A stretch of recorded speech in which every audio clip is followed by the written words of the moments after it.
Subscribe कीजिए हमारे YouTube channel Islamic world को और इस बेल आइकन को दबाना ना भूलिए हर रोज नया इस्लामिक वीडियो देखने के लिए। शुक्रिया। दोस्तों, आज का यह वीडियो हर हुसैनी के लिए बहुत खास है, क्योंकि दोस्तों आज के इस वीडियो में हम आपको हजरत इमाम हुसैन रजी अल्लाह ताला अन्हो के एक एक कातिल का अंजाम बताने वाले हैं। यानी कि हजरत इमाम हुसैन के कातिलों के साथ क्या क्या हुआ, इमाम हुसैन के कातिलों को किस तरह से तड़पा तड़पा कर मारा गया, सुनकर आपकी भी रूह कांप जाएगी। इसलिए दोस्तों आप इस वीडियो को आखिर तक जरूर देखें और मेहरबानी करके अपने दोस्तों में शेयर भी कर दें, ताकि हजरत इमाम हुसैन रजी अल्लाह ताला अन्हो के कातिलों का अंजाम पूरी दुनिया के लोग जान सकें। तो चलिए दोस्तों शुरू करते हैं। दोस्तों, हजरत इमाम हुसैन रजी अल्लाह ताला अन्हो की शहादत के बाद सिर्फ 3 साल का ही वक्त गुजरा था कि जालिम यजीद पर अल्लाह ताला का ऐसा अजाब नाजिल हुआ कि वो भूख और प्यास की शिद्दत में तड़प तड़प कर मरा। उसके आंतों में इस तरह के जख्म हो गए थे कि वो उसी में छटपटाता रहता था। उसको प्यास की शिद्दत इतनी होती थी, मगर जब उसके गले में पानी की एक बूंद भी टपकाई जाती तो वो भी उसके गले में तीर की तरह चुभती थी। आखिर में वो इस तरह से तड़प तड़प कर मरा कि देखने वालों के भी होश उड़ गए। दोस्तों, हजरत इमाम हुसैन रजी अल्लाह ताला अन्हो की शहादत के बाद तकरीबन 3 साल और 8 महीने का वक्त गुजरा होगा कि कूफा का गवर्नर हजरत अमीर मुख्तार अल सफ़की के घर इमाम मुस्लिम उतरे।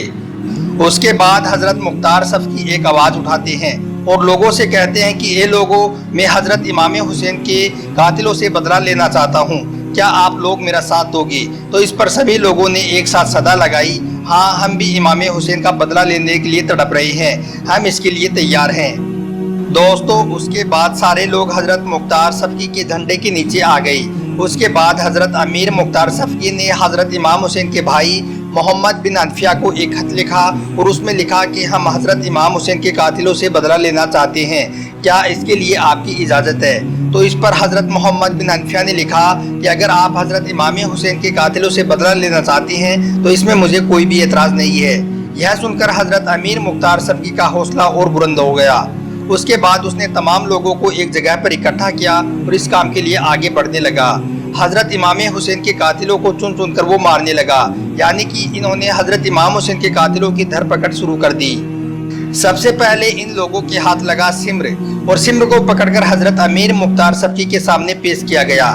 सिम्र को देखकर हजरत मुख्तार ने कहा, ए सिम्र, बता तेरे साथ क्या किया जाए? तूने ही तो इमाम हुसैन का कत्ल किया था ना, तूने ही तो इमाम हुसैन पर आखिरी वार किया था ना। तो यह सुनकर सिम्र कांपने लगा और कहने लगा, ए मुख्तार, मुझे माफ़ कर दो। यह सुनकर हजरत मुख्तार ने कहा, जालिम, तू हुकूमत के लालच में करबला में तलवार चला रहा था और सुना है कि इमाम हुसैन के सर को तूने ही तन से जुदा किया था, इसलिए तेरी गर्दन भी आज धड़ से अलग की जाएगी। यह सुनकर सिम्र गिड़गिड़ाने लगा, मगर हजरत मुख्तार ने अपने जालिमों से कहा, इसकी दोनों आंखें निकाल दो और इसकी जबान भी काट दो और इसके जिस्म का एक एक हिस्सा काट कर अलग कर दो। उसके बाद सिम्र के जिस्म के हर हिस्से को काटा गया और लोगों में ये ऐलान किया गया है कि ये लोगों, देख लो अपनी आंखों से इमाम हुसैन के कातिलों का अंजाम। दोस्तों, उसके बाद पकड़ा गया उम्र बिन साद को।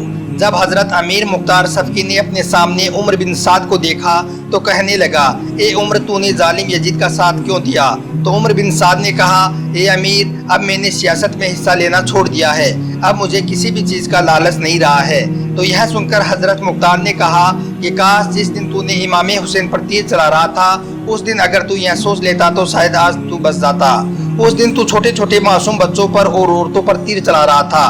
उसके बाद वहीं पर उम्र बिन साद के बेटे को बुलाया गया और कहा गया, इसके बेटे के सामने इसकी आंखों पर तीर मार दो।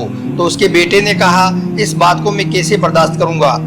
तो इस पर हजरत मुख्तार ने कहा, ये बात तू अपने बाप से पूछ कि जब यह अली असगर के गले पर तीर चला रहा था तो उस वक्त इमाम हुसैन ने कैसे बर्दाश्त किया होगा। जब इमाम हुसैन के सामने उनके जवान बेटे अली अकबर को शहीद किया गया था तो उस वक्त इमाम हुसैन ने कैसे बर्दाश्त किया होगा। उसके बाद हजरत मुख्तार ने कहा, निकाल लो इसकी दोनों आंखों को। उसके बाद उम्र बिन साद की आंखों पर तीर मारी गई और उसकी दोनों आंखें बाहर निकाल ली गई, उसकी अंगुलियां काट दी गई, उसकी जबान काट दी गई, उसके जिस्म का एक एक हिस्सा काट कर अलग कर दिया गया और उसके बाद उसको आग में फेंक दिया गया। दोस्तों, उसके बाद नंबर आया खूली का। ये खूली वही है जो हजरत इमाम हुसैन के सर मुबारक को अपने रुमाल में लपेटकर नजीजे पर लटका कर चला था। हजरत मुख्तार ने कहा, इसके भी सर को काटकर उसी जगह पर लटका दिया जाए। उसके बाद उसके सर को काटकर वहीं पर लटका दिया गया। दोस्तों, उसके बाद नंबर आया मलिक बिन जिनान का।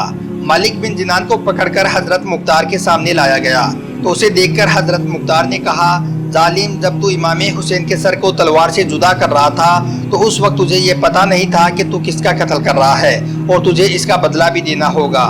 यह सुनकर मलिक बिन जिनान गिड़गिड़ाने लगा और कहने लगा, या अमीरुल मोमिनीन, मुझे माफ कर दो, मगर हुक्म हुआ इसके गले पर भी तलवार चला दो। उसके बाद इसकी गर्दन को भी काट दिया गया। दोस्तों, उसके बाद नंबर आया हुरमाला बिन काहिल का। यह वही जालिम था जिसने मासूम अली असगर के गले पर तीर चलाया था।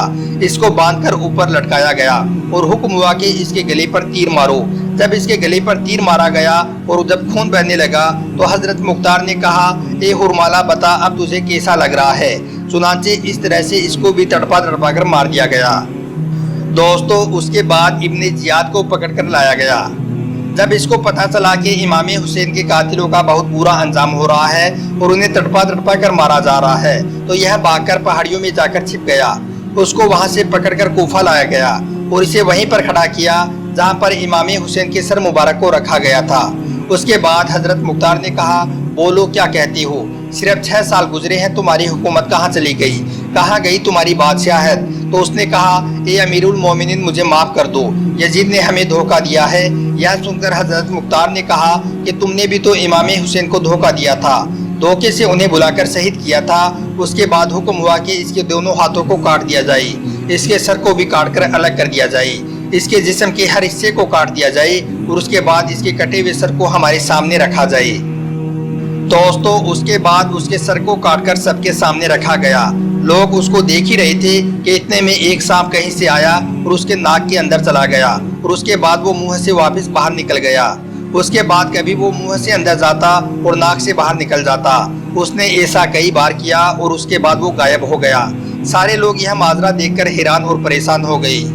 तो मेरे प्यारे दोस्तों, हजरत इमाम हुसैन के कातिलों में से कोई भी नहीं बचा।